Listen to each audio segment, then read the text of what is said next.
Governor discuss करने वाले हैं स्टेट एग्जीक्यूटिव 153 से लेकर 167 तक है। पार्ट 6 में है। स्टेट एग्जीक्यूटिव में गवर्नर आते हैं, चीफ मिनिस्टर आते हैं, काउंसिल ऑफ मिनिस्टर आते हैं और अटॉर्नी जनरल और एडवोकेट जनरल आते हैं। अटॉर्नी जनरल जो है वो सेंट्रल केस पे है और यहाँ जो है एडवोकेट जनरल है। गवर्नर की बात करेंगे तो गवर्नर कॉन्स्टिट्यूशन 153 आर्टिकल 153 में मेंशन है कि प्रोवाइड करता है गवर्नर होना चाहिए सभी स्टेट के लिए। 7th कॉन्स्टिट्यूशन अमेंडमेंट एक्ट ने कहा कि एक पर्सन जो है एक या दो से एक से ज़्यादा स्टेट का भी गवर्नर हो सकता है। प्रेसिडेंट अपॉइंट करते हैं, warrant under his hand and seal. Citizen होनी चाहिए, 35 ईयर की एज होनी चाहिए। एडिशनली एक कन्वेंशन है, कॉन्स्टिट्यूशन में नहीं है पर ये कन्वेंशन है कि आउटसाइडर पर्सन होना चाहिए। जो गवर्नर है वो आउटसाइड ऑफ द स्टेट होनी चाहिए, आउटसाइड ऑफ द स्टेट होनी चाहिए। प्रेसिडेंट कंसल्ट करे सीएम के साथ। ये कॉन्स्टिट्यूशन में नहीं लिखा है, ये कन्वेंशन है। कंडीशन क्या है, गवर्नर जो है मेंबर नहीं हो सकते इधर हाउस ऑफ द पार्लियामेंट। अगर वो अगर कोई मेंबर है जो लेजिस्लेचर का मेंबर है वो अगर अपॉइंट हुआ है तो वो immediately cease to be a member of after such appointment. वो मेंबर वो लूज़ कर देंगे अपनी मेंबरशिप किसी भी लेजिस्लेचर की।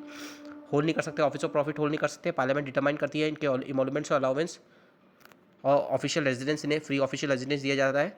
इनकी ओथ जो है chief justice of concern high court जो है और उनकी एब्सेंस में जो सीनियर मोस्ट जज रहते हैं हाई कोर्ट के वो एडमिनिस्टर करते हैं ओथ। ट्रांसफर जो होता है इनका वन प्लेस से अनदर होता है, बाय प्रेसिडेंट किया जाता है। इनका ट्रांसफर जो है बाय प्रेसिडेंट।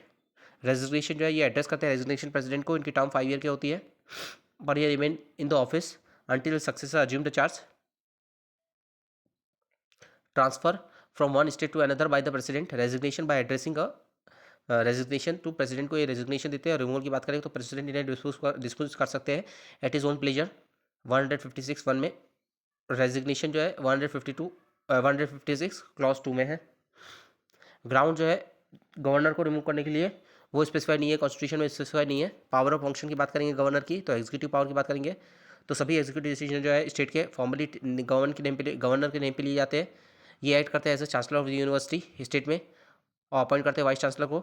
ये इन्फॉर्मेशन ले सकते हैं एडमिनिस्ट्रेशन से रिगार्डिंग चीफ मिनिस्टर से।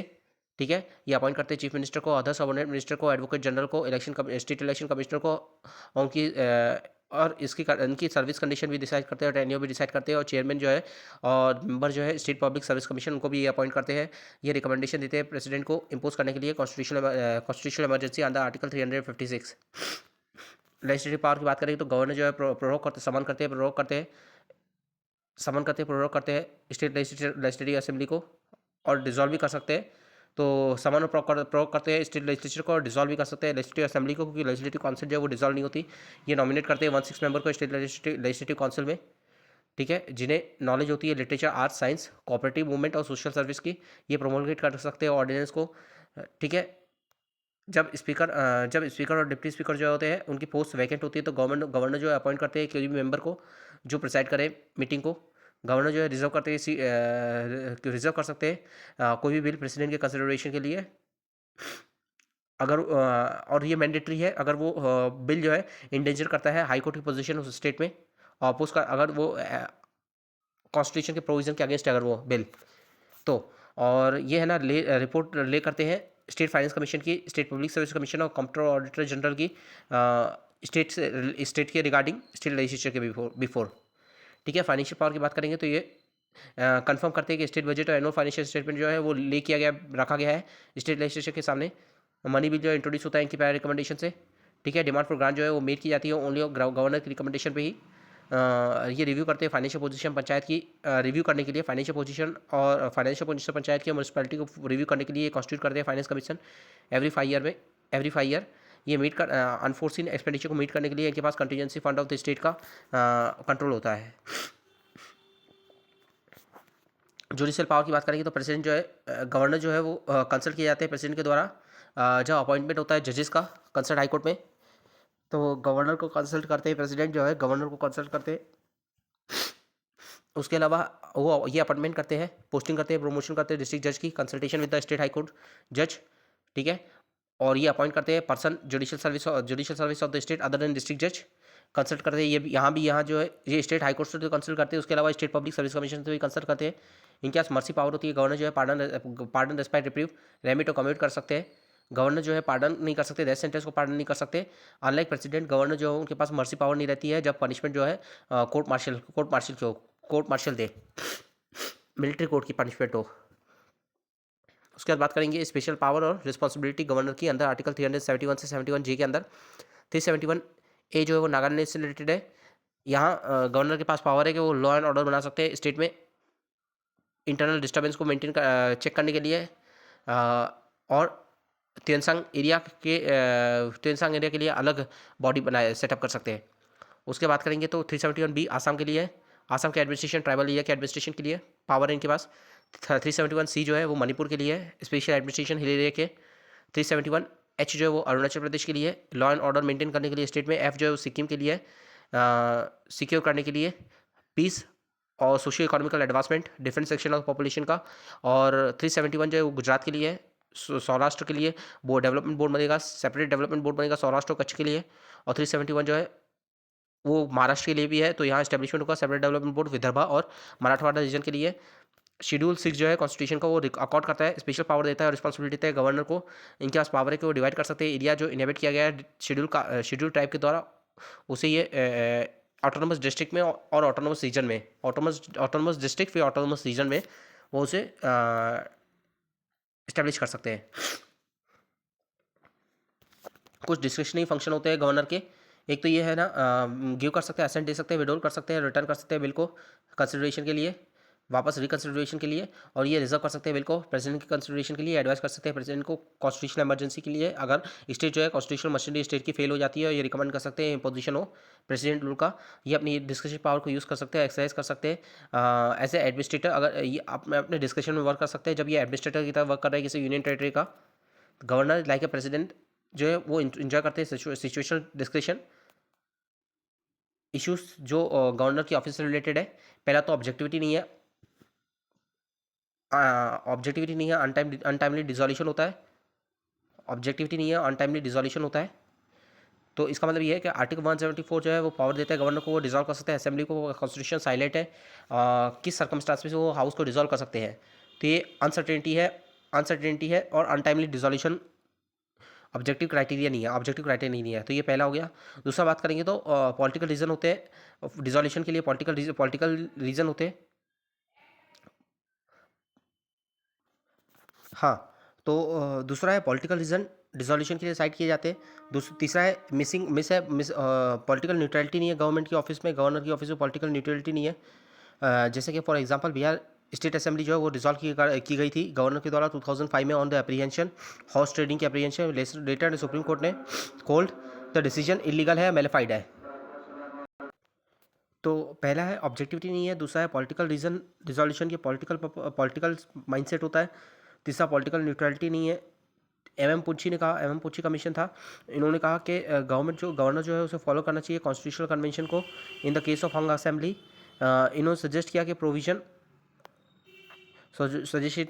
ऑफ लोकलाइज्ड इमरजेंसी की provision by which the central government can tackle कर सकते हैं इशू एट डिस्ट्रिक्ट लेवल और town level without dissolving the state legislative assembly.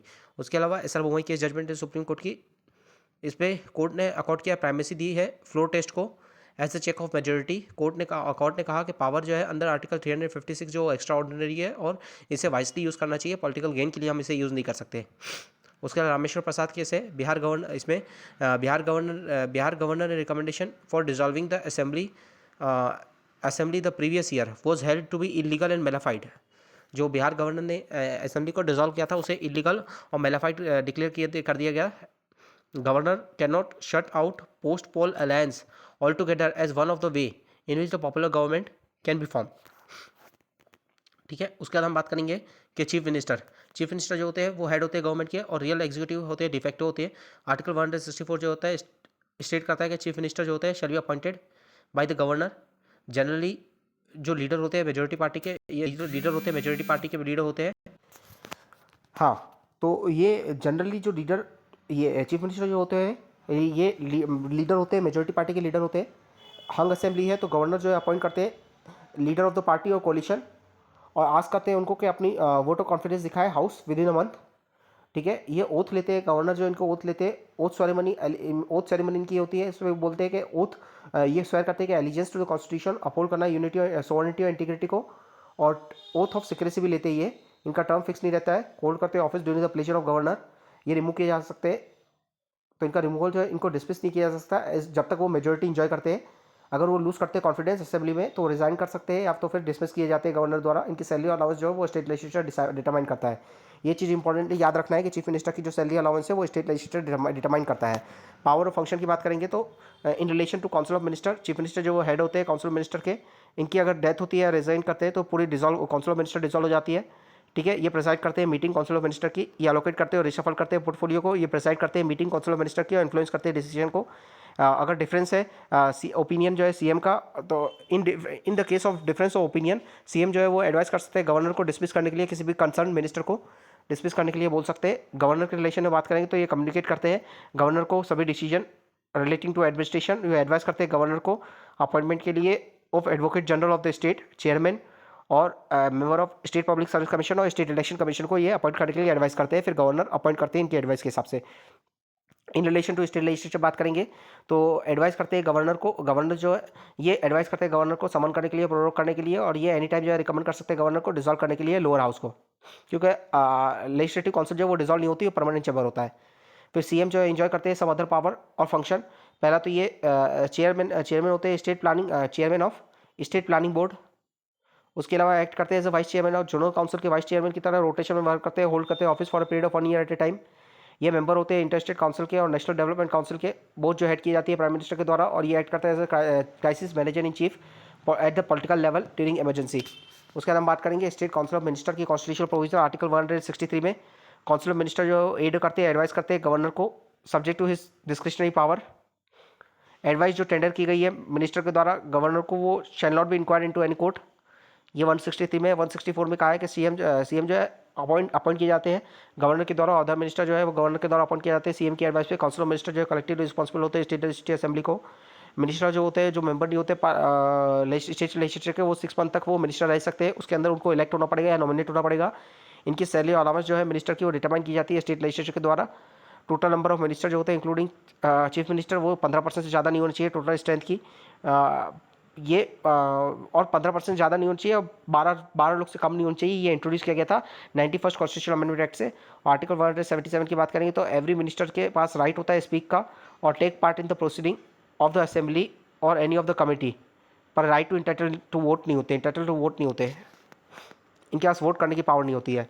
उसके बाद हम बात करेंगे collective responsibility. Council of minister collective responsible होते हैं स्टेट लेजिस्लेटिव असेंबली को। ये स्विंग करते टुगेदर। कैबिनेट में डिसीजन होती है, बाइंड करती है ऑल मिनिस्टर को, ठीक है। और असेंबली जब पास करती है नो कॉन्फिडेंस मोशन तो ऑल मिनिस्टर जो है सभी मिनिस्टर को रिजाइन करना पड़ता है। और इंडिविजुअल रिस्पॉन्सिबिलिटी की बात करेंगे तो ये आर्टिकल 164 के अंदर बताया गया है कि प्रिंसिपल ऑफ इंडिविजुअल रिस्पॉन्सिबिलिटी है, हर मिनिस्टर जो है वो रिस्पॉन्सिबल है गवर्नर को for the department under his care. In case of difference of opinion और डिससेटिस्फेक्शन सीएम जो है can ask him to resign. Advocate general of state की बात करेंगे तो article 165 of Indian constitution provide करता है advocate general of state. Appointment जो होगी वो गवर्नर करेंगे। ये जज एलिजिबल होने चाहिए जज बनने के लिए हाई कोर्ट की, और जुडिशियल ऑफिस फॉर 10 ईयर और advocate of high court for 10 year. Judicial office 10 year के लिए या फिर हाई कोर्ट के एडवोकेट 10 साल के लिए। उसके अलावा फंक्शन की बात करेंगे तो ये एडवाइस करते हैं स्टेट गवर्नमेंट को लीगल मैटर में। ये राइट, इनके पास राइट होता है स्पीक करने का और टेक पार्ट करने का इन the proceeding of the house of legislature article 177 के अंदर, पर इनके पास राइट टू वोट नहीं होता है। ये फंक्शन जो होता है एडवोकेट जनरल का स्टेट में वो सेम होता है अटॉर्नी जनरल का जो सेंटर में होता है, वैसे ही इनका भी फंक्शन होता है। टर्म और रिवॉल्व की बात करेंगे तो कॉन्स्टिट्यूशन के पास कॉन्स्टिट्यूशन ने स्पेसिफिक टर्म नहीं दिया इनका। ये ऑफिस में रहते हैं जब तक प्लेजर ऑफ अंदर during the pleasure of governor. Constitution जो है कंटेन नहीं करता है प्रोसीजर और ग्राउंड रिमूव करने के लिए एडवोकेट जनरल को ये रिमूव किया जा सकते हैं एनी पॉइंट ऑफ टाइम। ये रेजिग्नेशन अपना सबमिट करते हैं स्टेट गवर्नर को। इसके बाद हम बात करेंगे सेंटर स्टेट रिलेशन। फेडरलिज्म होता है, इसमें सेंटर स्टेट के बीच में पावर डिवाइड होती है कॉन्स्टिट्यूशन से, ठीक है। ये सिस्टम ऑफ ड्यूअल पॉलिटी है जहाँ पावर जो है डिवाइड होती है यूनियन और इसके कॉन्स्टिट्यूएंट यूनिट के बीच में। डिवीजन ऑफ पर्पस जो है डिवीजन पावर का प्रिवेंट, इसका पर्पस है पावर कंसंट्रेशन ऑफ पावर को प्रिवेंट करना और जनरेट करना strength of nation through union, generating strength of the nation through union. SR Bommai versus union of India, इस पर सुप्रीम कोर्ट ने कहा कि फेडरलिज्म जो है वो बेसिक स्ट्रक्चर है कॉन्स्टिट्यूशन का। हम बात करेंगे एस्पेक्ट ऑफ इंडियन फेडरलिज्म। पहला है फिस्कल फेडरलिज्म। फिस्कल फेडरलिज्म क्या होता है? ये allocation of fiscal right and responsibility across different level of government. Physical responsibility different level पे, मतलब सेंटर और स्टेट लेवल पे फिजिकल रिस्पॉन्सिबिलिटी, जैसे कि रेवेन्यू का डिस्ट्रीब्यूशन होता है स्टेट और यूनियन के बीच में आर्टिकल 268 से 293 के अंदर पार्ट 12 के अंदर। उसके बाद है असिमेट्रिक फेडरलिज्म है, इंडिया के केस में असिमेट्रिक फेडरलिज्म है, मतलब डिफरेंट कॉन्स्टिट्यूएंट यूनिट जो है उनको डिफरेंट पावर दी गई है, जैसे कि स्पेशल प्रोविजन है आर्टिकल 371 से 371 जे तक। उसके बाद है कोऑपरेटिव फेडरलिज्म, मतलब फेडरलिज्म जहां यूनियन और कॉन्स्टिट्यूएंट यूनिट जो है वो इंटरेक्ट करते हैं कोऑपरेटिवली और कलेक्टिवली सॉल्व करते हैं कॉमन प्रॉब्लम्स को। जैसे कोऑपरेटिव फेडरलिज्म जो है वो सीम्स करता है क्वाइट वेग है और कोई कॉन्स्टिट्यूशनल ऑब्लिगेशन नहीं है यूनियन स्टेट में। बेटर एग्जांपल है जीएसटी 279 के अंदर और इंटरस्टेट काउंसिल 263 के अंदर। उसके बाद है कॉम्पिटिटिव फेडरलिज्म, ये डील करता है with the relationship among two और more state in the matter of trade, investment and commerce. कई सारे रिपोर्ट है नीति आयोग के, जैसे कि healthy state, progressive India, SDG index, जिस जो which give the performance based ranking of the state. Centre state legislative relation article 245 से 55 है, 248 से 55। Distribution of legislative power between the centre and the state. पहला है टेरिटोरियल जुरिस्डिक्शन की बात करेंगे तो पार्लियामेंट होल इंडिया के लिए, होल ऑफ इंडिया, होल और एनी पार्ट ऑफ इंडिया के लिए बना सकती है। पार्लियामेंट का एक्स्ट्रा टेरिटोरियल जुरिस्डिक्शन भी होता है, मतलब पार्लियामेंट इंडिया के बाहर भी कोई लोग रह रहे हैं तो इंडियन सिटीजन रह रहे हैं तो उनके ऊपर भी अप्लीकेबल होगा। एक्सेप्शन है अगर स्टेट जो है जहाँ शेड्यूल एरिया लोकेटेड है, गवर्नर जो है वो एम्पावर्ड है कि वो डायरेक्ट कर सकता है जहाँ पार्लियामेंट्री लॉ जो वो अप्लीकेबल होगा कि नहीं होगा, और होगा तो कुछ मॉडिफिकेशन के साथ होगा या नहीं होगा, ये गवर्नर डिसाइड कर सकते हैं। और टेरिटोरियल जुरिस्डिक्शन स्टेट की बात करेंगे तो स्टेट का टेरिटोरियल जुरिस्डिक्शन उसी स्टेट के साथ होता है या फिर वो सब्जेक्ट जिसका नेक्सस उस स्टेट के साथ है। अगर एक पर्सन स्टेट के बाहर है तो उसका नेक्सस उस स्टेट के साथ है तो वो लॉ अप्लाई हो सकता है उस स्टेट का।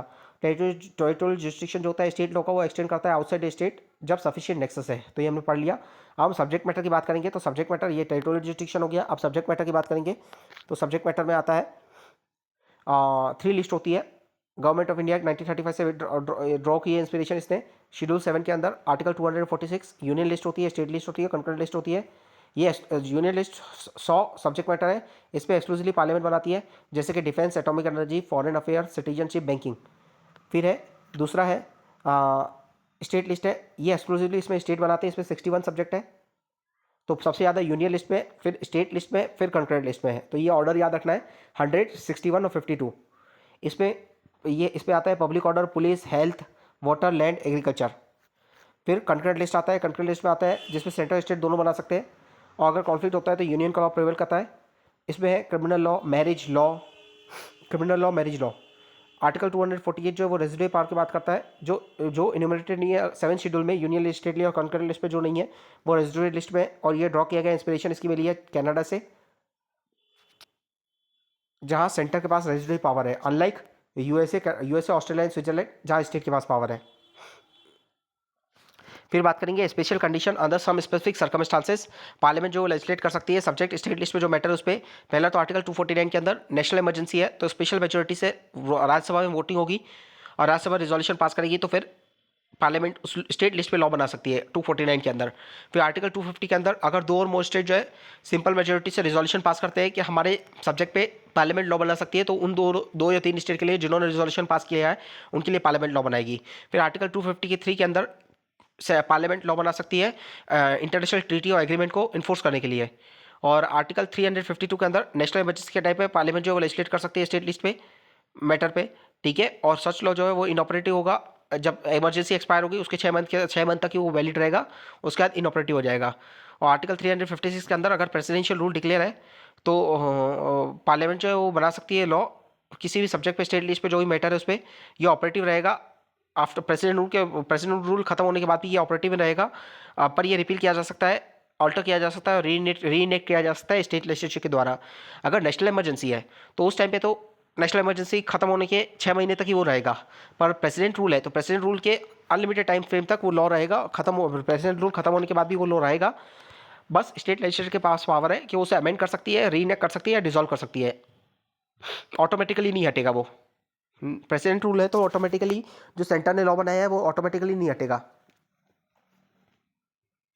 अब बात करेंगे कुछ अदर प्रोविजन, सेंटर जो है कंट्रोल कर सकता है स्टेट लेजिस्लेचर को। आर्टिकल 200 के अंदर गवर्नर जो है रिजर्व कर सकते हैं किसी भी बिल को स्टेट लेजिस्लेचर का प्रेसिडेंट के कंसेंट के लिए। 304 के अंदर प्रायर अप्रूवल प्रेसिडेंट की रिक्वायर्ड है कुछ मैटर में, जैसे कि फॉर एग्जांपल बिल अगर इंपोज कर रहा है restriction on the freedom of trade and commerce तो 304 के अंदर प्रेसिडेंट की कंसेंट मैंडेटरी है। फिर आर्टिकल 360 है, इसमें फाइनेंशियल इमरजेंसी के टाइम पे प्रेसिडेंट जो वो डायरेक्ट कर सकते हैं स्टेट को कि रिजर्व करे मनी बिल। प्रेसिडेंट के लिए रिजर्व करे, स्टेट लेजिस्लेचर जो बिल भी मनी बिल पास करती है वो प्रेसिडेंट के कंसेंट के लिए गवर्नर रिजर्व करे।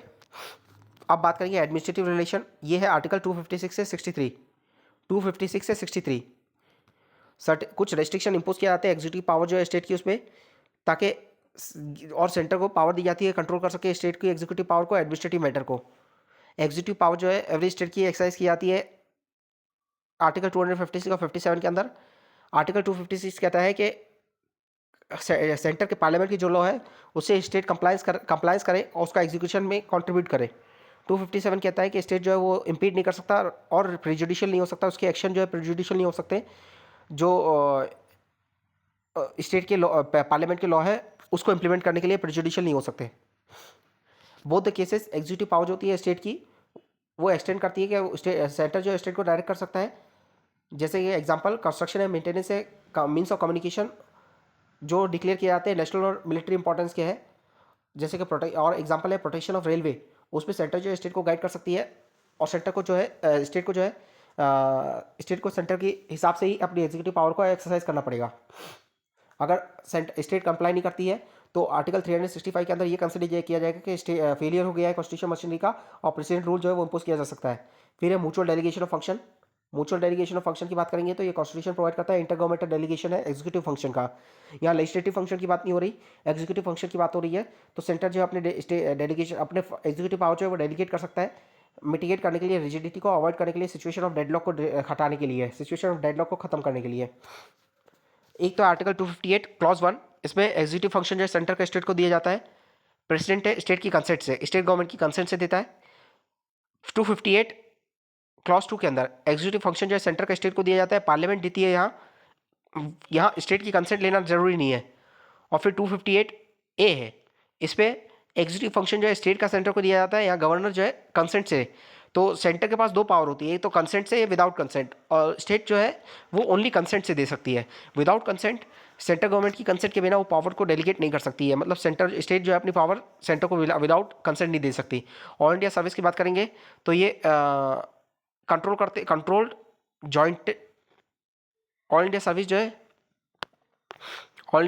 है ये सेंटर स्टेट के रिलेशन में ये अल्टीमेट कंट्रोल इनका जो है वो सेंट्रल गवर्नमेंट के पास लेता है, मतलब कि इनकी power of appointment, disciplinary action लेना, प्रमोशन और ट्रेनिंग। और स्टेट गवर्नमेंट के पास इमीडिएट कंट्रोल रहता है जैसे कि इनको सस्पेंड करना। तो स्टेट गवर्नमेंट ज़्यादा से ज़्यादा जो है IAS IPS को IFS को सस्पेंड कर सकती है, उससे ज़्यादा कुछ नहीं। उसके बाद बात करेंगे आर्टिकल 312, कॉन्स्टिट्यूशन जो ऑथराइज करता है पार्लियामेंट को ऑल इंडिया सर्विस बनाने के लिए। इसके लिए राज्यसभा को स्पेशल रेजोल्यूशन से, स्पेशल मेजोरिटी से पास करना पड़ता है रेजोल्यूशन। इसमें 2000 मेंबर प्रेजेंट और वोट करते हैं फेवर में।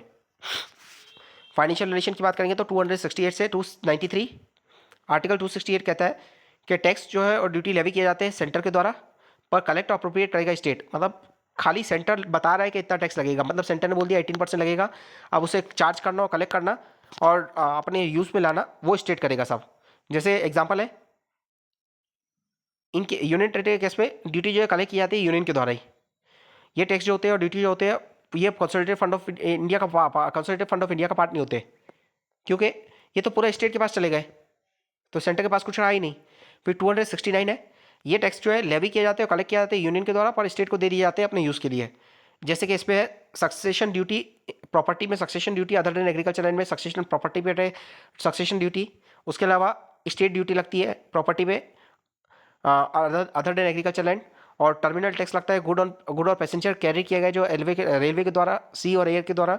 और tax on railway fare and freight, taxes on transaction in stock exchange, ये स्टेट सेंटर चार्ज करता है, कलेक्ट करता है, पर स्टेट को दे देता है अपने यूज़ के लिए। फिर उसके बाद आर्टिकल 269 ए है, ये गुड्स एंड सर्विस टैक्स है, इंटर स्टेट ट्रेड कॉमर्स के लिए। ये लेवी और कलेक्ट किया जाते हैं गवर्नमेंट ऑफ इंडिया के द्वारा, बट डिस्ट्रीब्यूट किए जाते हैं सेंट्रल स्टेट के बीच में। ये अमाउंट जो है अपोर्शन टू द, ये अमाउंट जो स्टेट को दिया गया, जो अमाउंट स्टेट को दे दिया गया वो जो है कंसोलिडेटेड फंड ऑफ इंडिया का पार्ट नहीं बनेगा, क्योंकि वो स्टेट का चला गया, तो वो स्टेट के consolidated fund of the state का पार्ट बनेगा, सिंपल। फिर आर्टिकल 270 की बात करेंगे तो ये टैक्स यहाँ लेवी और कलेक्ट करता है यूनियन और डिस्ट्रीब्यूट किया जाता है सेंट्रल स्टेट के बीच में। ये टैक्स और ऑल द टैक्स और ड्यूटीज़ जो है ये यूनियन लिस्ट में, इसमें जो टैक्स है वो यूनियन लिस्ट में थ्री कैटेगरी मेंशन की गई है। सेस और लेवी जो होते हैं, सेस और सरचार्ज जो होते हैं वो स्पेसिफिक पर्पस के लिए होते हैं, ठीक है। और यह आर्टिकल 271 जो है वो सरचार्ज की बात करता है। 271 जो है सरचार्ज की बात करता है। सरचार्ज स्पेसिफिक पर्पस के लिए होता है। ये ऑथराइज है, पार्लियामेंट जो ऑथराइज है चार्ज करने के लिए सरचार्ज। टू कैटेगरी में 269 और 270 के अंदर आर्टिकल। और ये प्रोसीजर जो है सरचार्ज का वो सेंटर के लिए एक्सक्लूसिवली सेंटर के लिए रहता है, ये शेयर नहीं होता है, स्टेट के बीच साथ शेयर नहीं करता है सेंटर। सेस सरचार्ज सेंटर खुद के पास रखता है, ये डिविजिबल पूल का पार्ट नहीं बनता है।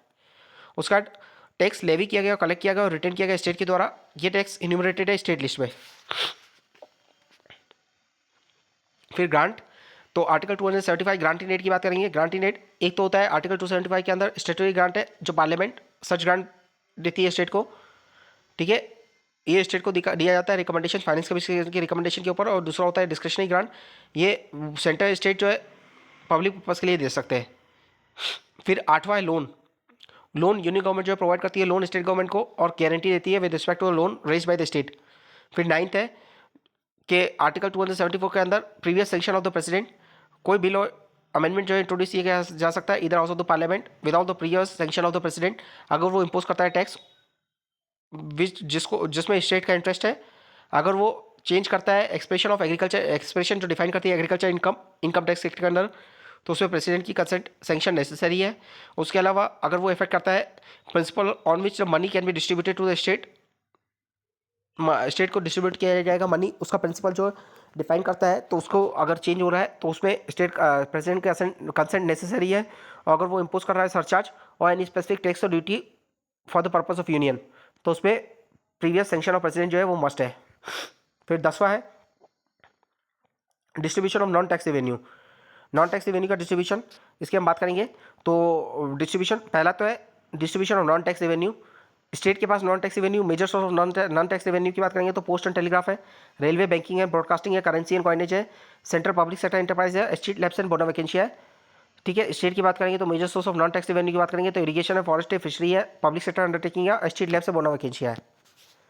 इसके बाद बात करेंगे फाइनेंस कमीशन की बात करेंगे तो 280 के अंदर ये प्रोवाइड करता है आर्टिकल 280 फाइनेंस कमीशन एक क्वार्टर जुडिशियल बॉडी है, ये कॉन्स्टिट्यूट किया जाती है प्रेसिडेंट के द्वारा एवरी 5 ईयर और अर्लियर। कंपोजिशन की बात करेंगे तो ये चेयरपर्सन होते हैं, 4 मेंबर होते हैं जो प्रेसिडेंट अपॉइंट करते हैं। ये ऑफिस होल्ड करते हैं specified period by president under his hand and under, ये ऑफिस होल्ड करते हैं उतने पीरियड के लिए जब तक प्रेसिडेंट डिसाइड करे। ये एलिजिबल होते हैं, रीअपॉइंटमेंट के लिए एलिजिबल होते हैं। कॉन्स्टिट्यूशन जो ऑथराइज करती है पार्लियामेंट को डिटरमाइन करे क्वालिफिकेशन मेंबर का, क्वालिफिकेशन को पार्लियामेंट ने स्पेसिफाई किया है qualification. Finance commission miscellaneous provision act है 1951 का, चेयरमैन जो है शुड बी अ पर्सन जिसके पास एक्सपीरियंस हो पब्लिक अफेयर का, और 4 अदर मेंबर जो है वो सिलेक्ट किए जाएंगे। पहले तो एलिजिबल है जज होने चाहिए, हाई कोर्ट के जज होने चाहिए, उसके क्वालिफाइड होने चाहिए जज बनने के लिए हाई कोर्ट के। दूसरा जिनके पास स्पेशल नॉलेज हो फाइनेंस और अकाउंट में, तो पहला जज, दूसरा है फाइनेंस, तीसरा है जिनके पास एक्सपीरियंस हो फाइनेंशियल मैटर में, एडमिनिस्ट्रेशन में, चौथा है जिनका स्पेशल नॉलेज हो इकोनॉमिक्स में, तो इकोनॉमिक्स है, फाइनेंशियल मैटर है, फाइनेंशियल अकाउंट है और हाई कोर्ट के जज। और उसके अलावा पब्लिक अफेयर्स जो है वो चेयरमैन बनेंगे। फंक्शन क्या होते हैं, रिकमेंडेशन देते हैं प्रेसिडेंट को फॉलोइंग मैटर में। डिस्ट्रीब्यूशन क्या कैसे होगा, नेट प्रोसीड ऑफ टैक्स है उनका डिस्ट्रीब्यूशन कैसे होगा सेंट्रल स्टेट के बीच में। प्रिंसिपल जो गवर्न करेगा, ग्रांट इन एड कैसे देंगे, सेंट्रल स्टेट को ग्रांट इन एड कैसे देगा। ये मेजर्स जो जरूरी है स्टेट का जो consolidated fund of the state है उसको सप्लीमेंट करने के लिए, ऑगमेंट करने के लिए। और पंचायत और म्यूनसिपैलिटीज़ को के का जो वो है उसको पंचायत और म्यूनसिपैलिटीज़ के स्टेट के कंसोलिडेटेड फंड को स्ट्रेंथन करने के लिए, जिससे जो फिजिकल कैपेसिटी और फिजिकल स्पेस है, फिजिकल स्पेस जो है पंचायत की वो एक्सपांड हो सके और एनरिच हो सके और ऑगमेंट हो सके, ठीक है। उसके बाद हम बात करेंगे ये कोई भी अदर मैटर में रिकमेंडेशन दे सकते हैं जो प्रेसिडेंट ने कहा हो कि भाई इस पर रिकमेंडेशन दो, तो ये दे सकते हैं। उसके बाद बात करेंगे इंटर स्टेट कोऑपरेटिव, बात करेंगे इंटर स्टेट कोऑपरेशन की बात करेंगे।